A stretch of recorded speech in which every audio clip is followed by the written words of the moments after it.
Hello everyone, नमस्ते। हाम्रो YouTube channel Lok Sewa क्विजमा तपाईँलाई हार्दिक स्वागत छ। सदाझैँ आज पनि म लोकसेवाको तयारी गरिरहनु भएको तपाईँहरूको लागि लोकसेवा आयोगबाट सधैँ सोधिने एकदम महत्त्वपूर्ण 15 प्रश्नहरू लिएर आएको छु। ल आउनुहोस्, अब प्रश्न सुरु गरौँ। आजको पहिलो प्रश्न रहेको छ, राष्ट्रिय निकुञ्ज तथा वन्यजन्तु संरक्षण ऐन 2029 अनुसार वन्यजन्तु हानि कसुर गर्नेलाई अधिकतम जेल सजाय कति हुन्छ? यस प्रश्नको लागि अप्सनमा रहेका छन् अप्सन क 15 वर्ष जेल सजाय, अप्सन ख 5 वर्ष जेल सजाय, अप्सन ग 10 वर्ष जेल सजाय र अप्सन घमा रहेको छ मृत्युदण्ड। तपाईँले यी अप्सनहरूमध्ये कुन अप्सन सही लाग्छ? आफ्नो उत्तर तल रहेको कमेन्ट बक्समा लेख्नुहोला। तपाईँको लागि समय 5 सेकेन्ड रहेको छ। र अब यसको सही उत्तर रहेको छ अप्सन क को 15 वर्ष जेल सजाय। गैंडा, बाघ, हात्ती जस्ता संरक्षित वन्यजन्तु मार्ने वा आखेटो पहाड बेच्ने कसुरमा 5 देखि 15 वर्षसम्म कैद हुने व्यवस्था छ। अब तपाईँहरूको लागि प्रश्न 2 मा रहेको छ, बाघ गणना कति वर्षको अन्तरालमा गरिन्छ? यस प्रश्नको लागि अप्सनमा रहेको छ अप्सन क 1 वर्ष, अप्सन ख 5 वर्ष, अप्सन ग 10 वर्ष र अप्सन घमा रहेको छ 4 वर्ष। तपाईँले यी अप्सनहरूमध्ये कुन अप्सन सही लाग्छ? आफ्नो उत्तर तल रहेको कमेन्ट बक्समा लेख्नुहोला। तपाईँको लागि समय 5 सेकेन्ड रहेको छ। र अब यसको सही उत्तर रहेको छ अप्सन घ को 4 वर्ष। अब तपाईँहरूको लागि प्रश्न 3 मा रहेको छ, नेपालको सबैभन्दा ठुलो वन्यजन्तु कुन हो? यस प्रश्नको लागि अप्सनमा रहेको छ अप्सन क बाघ, अप्सन ख हात्ती, अप्सन ग गैंडा र अप्सन घमा रहेको छ भालु। तपाईँले यी अप्सनहरूमध्ये कुन अप्सन सही लाग्छ? आफ्नो उत्तर तल रहेको कमेन्ट बक्समा लेख्नुहोला। तपाईँको लागि समय 5 सेकेन्ड रहेको छ।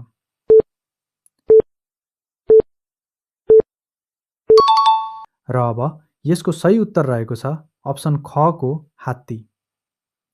अब तपाईँहरूको लागि प्रश्न 4 मा रहेको छ, नेपालको वन नीति कुन वर्षमा बनाइएको हो? यस प्रश्नको लागि अप्सनमा रहेको छ अप्सन क 2045, अप्सन ख 2075, अप्सन ग 2055 र अप्सन घमा रहेको छ 2063। तपाईँले यी अप्सनहरूमध्ये कुन अप्सन सही लाग्छ? आफ्नो उत्तर तल रहेको कमेन्ट बक्समा लेख्नुहोला। तपाईँको लागि समय 5 सेकेन्ड रहेको छ।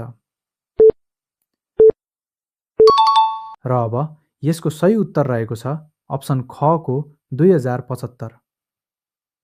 अब तपाईँहरूको लागि प्रश्न 5 मा रहेको छ, नेपालमा वन्यजन्तुहरूको सिकारी गर्नका लागि कति प्रकारका लाइसेन्स आवश्यक छन्? यस प्रश्नको लागि अप्सनमा रहेको छ अप्सन क 1 प्रकार, अप्सन ख 2 प्रकार, अप्सन ग 3 प्रकार र अप्सन घमा रहेको छ 4 प्रकार। तपाईँले यी अप्सनहरूमध्ये कुन अप्सन सही लाग्छ? आफ्नो उत्तर तल रहेको कमेन्ट बक्समा लेख्नुहोला। तपाईँको लागि समय 5 सेकेन्ड रहेको छ।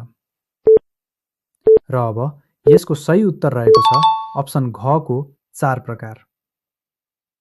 अब तपाईँहरूको लागि प्रश्न 6 मा रहेको छ, डल्फिनको साइन्टिफिक नेम के हो? यस प्रश्नको लागि अप्सनमा रहेको छ अप्सन क प्लाटानिस्ता गाङ्गेतिका, अप्सन ख पेन्गोलिन, अप्सन ग डल्फिन र अप्सन घमा रहेको छ मङ्की। तपाईँले यी अप्सनहरूमध्ये कुन अप्सन सही लाग्छ? आफ्नो उत्तर तल रहेको कमेन्ट बक्समा लेख्नुहोला। तपाईँको लागि समय 5 सेकेन्ड रहेको छ। र अब यसको सही उत्तर रहेको छ अप्सन क को प्लाटानिस्ता गाङ्गेतिका। अब तपाईँहरूको लागि प्रश्न 7 मा रहेको छ, सालको डी ग्रेडको काठको प्रति घन फिट कति रोयल्टी तिर्नुपर्छ?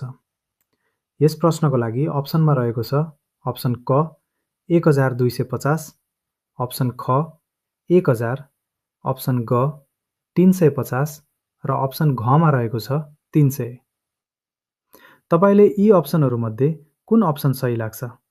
आफ्नो उत्तर तल रहेको कमेन्ट बक्समा लेख्नुहोला। तपाईँको लागि समय 5 सेकेन्ड रहेको छ। र अब यसको सही उत्तर रहेको छ अप्सन घ को 300। अब तपाईँहरूको लागि प्रश्न 8 मा रहेको छ, नेपालमा कतिवटा राष्ट्रिय निकुञ्ज छन्? यस प्रश्नको लागि अप्सनमा रहेको छ अप्सन क 13, अप्सन ख 12, अप्सन ग 20 र अप्सन घमा रहेको छ 21। तपाईँले यी अप्सनहरूमध्ये कुन अप्सन सही लाग्छ? आफ्नो उत्तर तल रहेको कमेन्ट बक्समा लेख्नुहोला। तपाईँको लागि समय 5 सेकेन्ड रहेको छ।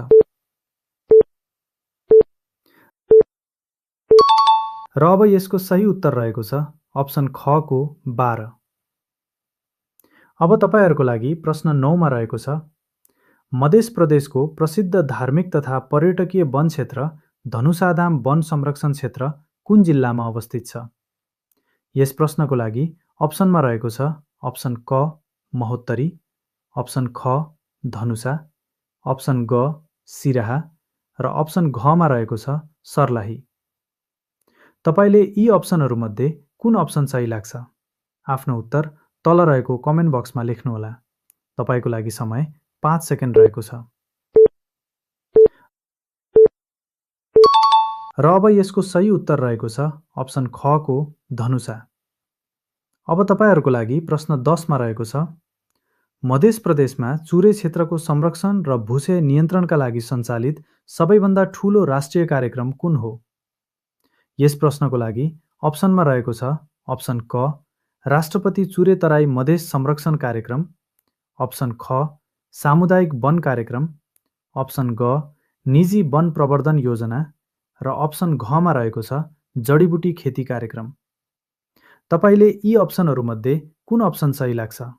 आफ्नो उत्तर तल रहेको कमेन्ट बक्समा लेख्नुहोला। तपाईँको लागि समय 5 सेकेन्ड रहेको छ। र अब यसको सही उत्तर रहेको छ अप्सन क को राष्ट्रपति चुरे तराई मधेस संरक्षण कार्यक्रम। अब तपाईँहरूको लागि प्रश्न 11 मा रहेको छ, मध्य प्रदेशमा वनरक्षकले गस्ती गर्दा फेला पारेको बेबारिसे काठ वा वन पैदावारलाई कहाँ बुझाउनु पर्दछ? यस प्रश्नको लागि अप्सनमा रहेको छ अप्सन क स्थानीय प्रहरी चौकीमा, अप्सन ख नजिकको सब डिभिजन वा डिभिजन वन कार्यालयमा, अप्सन ग स्थानीय गाउँपालिका / नगरपालिकामा र अप्सन घमा रहेको छ गाउँको मुखियालाई। तपाईँले यी अप्सनहरूमध्ये कुन अप्सन सही लाग्छ? आफ्नो उत्तर तल रहेको कमेन्ट बक्समा लेख्नुहोला। तपाईँको लागि समय 5 सेकेन्ड रहेको छ। र अब यसको सही उत्तर रहेको छ अप्सन ख को नजिकको सब डिभिजन वा डिभिजन वन कार्यालयमा। अब तपाईँहरूको लागि प्रश्न 12 मा रहेको छ, वन नियमावली 2079 को कति अनुसूचीमा रुख तथा काठको मापन, आयतन निकाल्ने र मूल्याङ्कन गर्ने तरिका सम्बन्धी व्यवस्था गरिएको छ? यस प्रश्नको लागि अप्सनमा रहेको छ अप्सन क अनुच्छेद 7, अप्सन ख अनुच्छेद 9, अप्सन ग अनुच्छेद 10 र अप्सन घमा रहेको छ अनुच्छेद 11। तपाईँले यी अप्सनहरूमध्ये कुन अप्सन सही लाग्छ?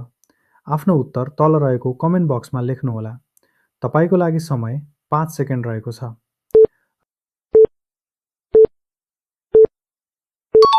र अब यसको सही उत्तर रहेको छ अप्सन घ को अनुच्छेद 11। अब तपाईँहरूको लागि प्रश्न 13 मा रहेको छ, मध्य प्रदेशमा कतिवटा गाउँपालिका रहेका छन्? यस प्रश्नको लागि अप्सनमा रहेको छ अप्सन क 58 वटा, अप्सन ख 59 वटा, अप्सन ग 61 वटा र अप्सन घमा रहेको छ 63 वटा। तपाईँले यी अप्सनहरूमध्ये कुन अप्सन सही लाग्छ? आफ्नो उत्तर तल रहेको कमेन्ट बक्समा लेख्नुहोला। तपाईँको लागि समय 5 सेकेन्ड रहेको छ। र अब यसको सही उत्तर रहेको छ अप्सन ख को 59 वटा। अब तपाईँहरूको लागि प्रश्न 14 मा रहेको छ, खप्तड राष्ट्रिय निकुञ्जको क्षेत्रफल कति छ?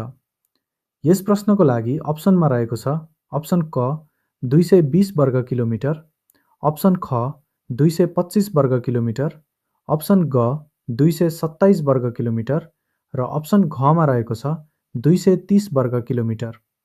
तपाईँले यी अप्सनहरूमध्ये कुन अप्सन सही लाग्छ? आफ्नो उत्तर तल रहेको कमेन्ट बक्समा लेख्नुहोला। तपाईँको लागि समय 5 सेकेन्ड रहेको छ।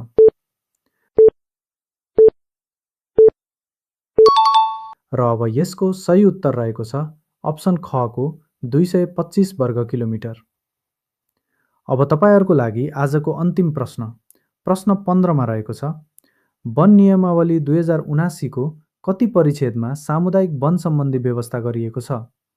यस प्रश्नको लागि अप्सनमा रहेको छ अप्सन क परिच्छेद 5, अप्सन ख परिच्छेद 6, अप्सन ग परिच्छेद 8 र अप्सन घमा रहेको छ परिच्छेद 7। तपाईँले यी अप्सनहरूमध्ये कुन अप्सन सही लाग्छ? आफ्नो उत्तर तल रहेको कमेन्ट बक्समा लेख्नुहोला। तपाईँको लागि समय 5 सेकेन्ड रहेको छ। र अब यसको सही उत्तर रहेको छ अप्सन खको परिच्छेद 6। अब तपाईँहरूले यस्तै लोकसेवा तयारी सम्बन्धी जानकारीमूलक भिडियोहरू चाहनुहुन्छ भने हाम्रो युट्युब च्यानल लोकसेवा क्विजलाई सब्स्क्राइब गरी यो भिडियोलाई सेयर गर्नुहोस्, किनभने तपाईँको साथ र सपोर्टले नै हामीलाई हौसला मिल्नेछ भने तपाईँलाई सफलता मिल्नेछ। धन्यवाद।